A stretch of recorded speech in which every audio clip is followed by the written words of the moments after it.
This is Jennifer Vatsa from Belladonna's Botanicals, and today I want to talk about the topic of fear and fearlessness, and possibly fear and loathing in the left-hand path.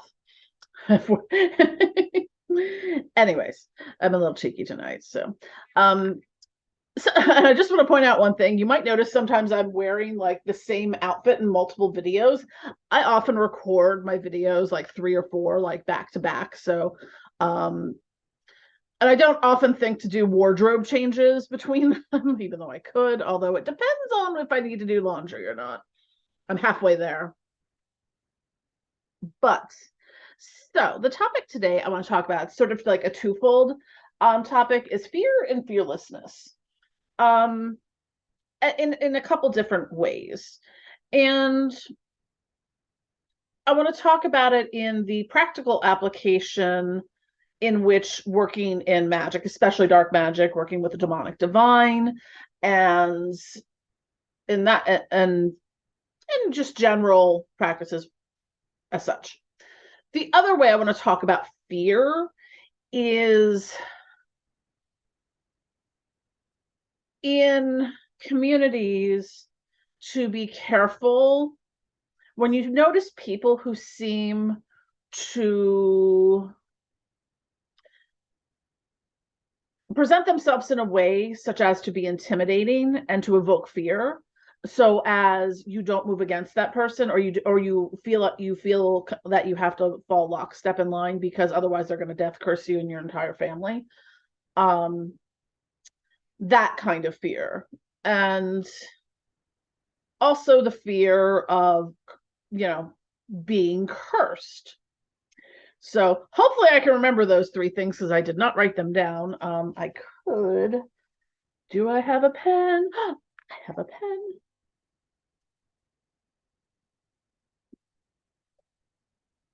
I'm writing it down. Be right back. And we're back. Hi.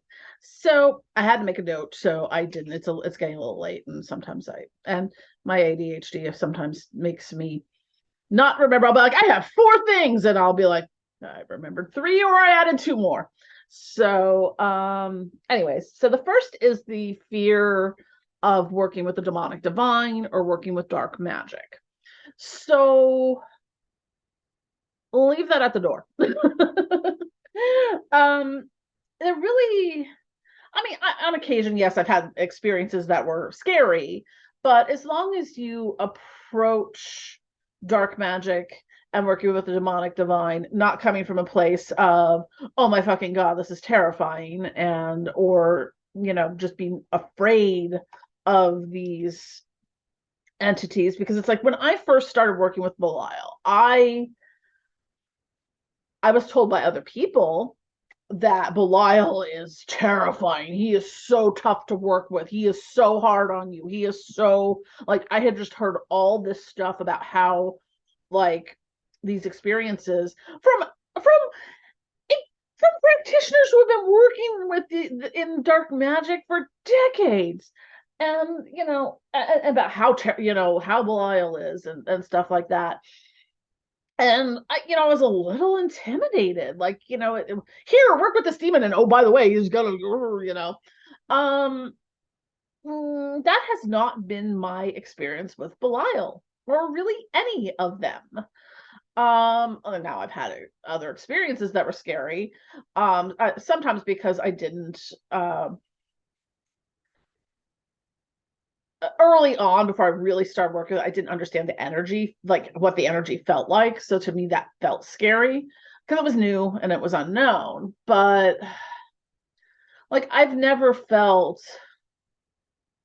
afraid working with any of these entities, and especially in the demonic divine realm. I mean, Belial can be cheeky. He can be tough on you depending on where you are in life and what you're doing.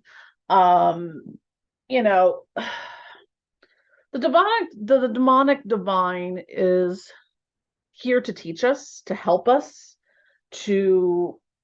grow, um, as individuals, as magical practitioners, as we move towards ascension and apotheosis. And if your dumb ass still doing the same dumbass shit you've been doing for a fucking long ass time, you know, results may vary. Uh, you can piss off the spirits sometimes. And yeah, okay, if you piss them off directly, like, tell them to fuck off or whatever, or do things and, attach their name to it, you know, like there was the was it it was a couple years ago, the satanic murders in the UK, where this person was clearly unhinged, attached it the murders were attached to a pack with lucifuge replica. I'm not going to get into the whole details of that, but they're not going to ask you for human sacrifices. And if they are, I would suggest getting evaluated by a mental health professional and checking in and taking a grippy sock vacation, because you're dealing with your own shit and projecting it out there. It's ego projection at that point, because you want to do that. It's not that the demons are making you do, the devil made me do it. Oh no.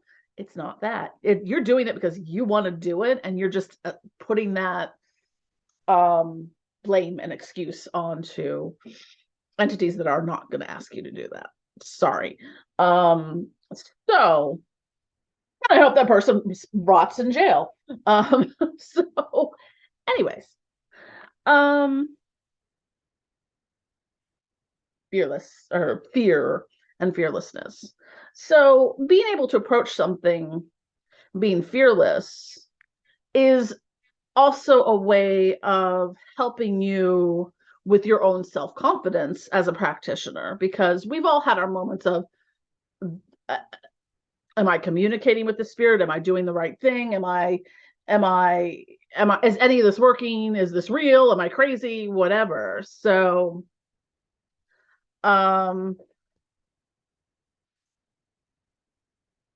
it's having the confidence helps you to be fearless, and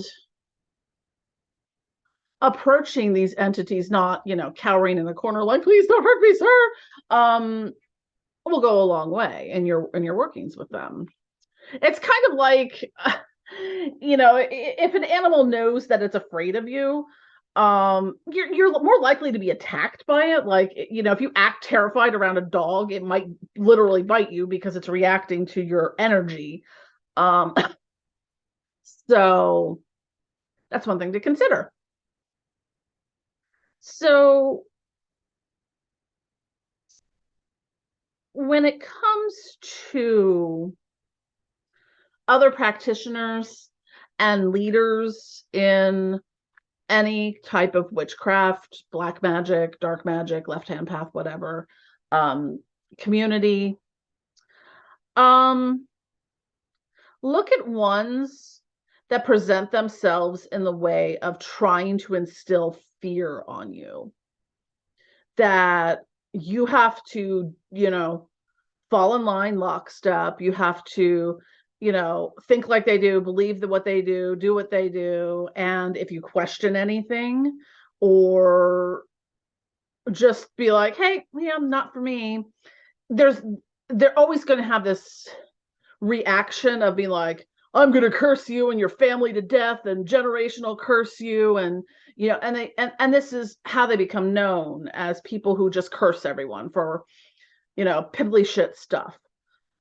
You took my parking spot, I'm death cursing your entire bloodline. You know, oh, sorry. To explain this gesture of the pinky, I invented this in high school over 30 years ago. That when guys would drive by in their cars, revving their engines, and yelling, catcalling out the window, and I'd be like, it's kind of like the middle finger, but different. It's the international sign for sorry about your penis. It's the itty bitty weenie committee. So yeah, that's the yeah, it's sometimes it's the people who bark the loudest about their badass sorcery and badass, I've death cursed all these people, and I've seen results, and I don't care if it's involves a plane crashing into the ground with 200 innocent people on it. I'll death curse them and blah blah blah. Um, Proceed with caution, and at best avoid, because you're in for some bullshit. Because most of those people saying shit like that, I've been cursed by some of those people, and look at that. I'm still here. So, while on the subject of curses and being cursed and whatnot, um, my go-to remedy for uncrossing, hex breaking, and curse breaking is laughing it the fuck off. Because if you feed that, oh my God, I'm being cursed. I know this person's cursing me. I know this is, you're feeding it your fear. And people like that, like psychic vampirize your fear. You are feeding them and into sort of the egregor of the curse. If you're just like whatever and shrug it off, it's not going to hit you in the same way as if you're sitting there cowering, terrified that this person is cursing you. So I just laugh it off. I'll be like, oops, I stubbed my toe. You got me good. I had a headache. You got me good. I got as my grandmother eloquently calls it, the drizzly shits. Some of my grandmother's expressions, I think, are just strange translations from Ukrainian to English. But anywho, that aside, I will just laugh it off. And it takes confidence and it takes a certain level of fearlessness to be able to do that. And if you have any level of spiritual and energetic hygiene, like I have someone I work with who does I do self Reiki on myself every day. I have someone I do I have a person I go to my Reiki teacher on occasion if I really need like a deep soul enema. So to really get a deep cleanse there. I also have someone I work with locally who's a shamanic healer, so I'm covered. and I'm all good. So as long as you have these practices in there, and I also do various my Reiki teacher also has she does distance community Reiki through her YouTube channel, so I check into that like a few times a week when she runs them. So I keep up good energetic and spiritual hygiene. So if anything is hitting me, it's not hitting me for very long, and it's going to bounce right back off. And the thing that we also have to realize is that whether or not you work with different deities and they're protecting you, you have your ancestors and you have your spirit guides. And you may not always know all your spirit guides. I mean, I have 3 main ones that have come to me in the past few years. And I'm sure there's probably more out there. And I also have 2 different power animals, which is interesting because they're both kind of bird-like. I have the phoenix, and then I have a hummingbird. My phoenix is Katura. I'm not sure what my hummingbird is named yet. But or did I call them spirit or power animals? I prefer to use power animal because spirit animal is very specific to indigenous tribes and cultures and their practices, their religious practices. So I prefer to use different terminology for that, but I digress. So my advice to you, and it's not easy being fearless. It's not easy going toe to toe with anyone or speaking up, like when you see something or someone that's just like egregiously out of line. And it's okay to walk away from people. I've done it more than I ever thought I would. And to have the confidence to do that to be like, no, I will not be treated this way. I'm out. And I've done that personally, I've done that professionally, and I've done that in the magical community realm. Um, because I I don't need other people's toxic nonsense in my life. So embrace being fearless and in every way. And now I'm also not talking about, approaching life with reckless abandon, Don't go, breaking into a crack house or whatever and be like, I'm fearless, woo, or, jumping off a roof because you're Superman and fearless and whatnot. Common sense goes a long way in all these things. So yeah, that was just something I thought that was important to talk about, because it's something I see on all those levels. Whether I'm working with clients or other community members, things I see from other uh occult leaders and whatnot, and I just thought it was as a good topic to really kind of just chit chat about a little bit deeper. And I'm trying to bring some of that into what I'm doing with my channel, and to talk about some of these things that maybe, aren't fully discussed in depth um in the community, and to do something a little different than what everyone else is, and also to demystify, debunk, make fun of the bullshit that's out there, because good lord, that's some bullshit. um Anywho, I think that's all I have on that, so I'm gonna wrap up here, and I mean it. I literally mean it this time. I'm not gonna ramble for 10 more minutes, I promise. So anyways, I say anyways a lot when I'm trying to like wrap up. So anyways, thank you for watching. Don't forget to click like and subscribe and hit the notification bell button, Joan, for so you know when I drop new videos, because apparently I'm doing that like every day right now. I've got them queued out at least, sometimes 4 or 5 days, in advance. So I'm recording this on Friday. It might drop on my YouTube channel by, depending on how I queue it, probably maybe Tuesday, Wednesday next week, maybe later. I don't know. Depends on how many more videos I record this weekend. So anyways, love y'all.